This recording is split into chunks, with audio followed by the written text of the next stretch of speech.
হয় তাড়াতাড়ি রান্না বান্না কমপ্লিট করে ফেলেছো নাকি গো? হ্যাঁ, রান্না বান্না কমপ্লিট। মা করেছে, আমি করেছি।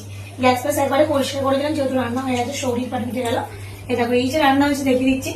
এই যে আজ ভাতরানি উল্টানো, ঠিক আছে, ফ্যান চালানোর জন্য। তো আজকে আমাদের কি রান্না হচ্ছে চলো দেখিয়ে দিই একবার।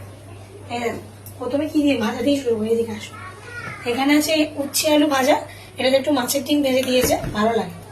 এখানে আছে মাছের ডিম ভাজা, তার সাথে আছে এই যে মাছের একটা পেটি আছে, দেখো, এটা গোপো হবে, ঠিক আছে।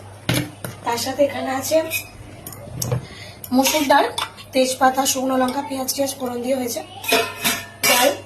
এখানে আছে বরবটি আলু পোস্ত, যেটাকে বলে, একদম মাখা মাখা, যেহেতু ডাল হচ্ছে আর ঝোল থাকবে না তরকারিতে।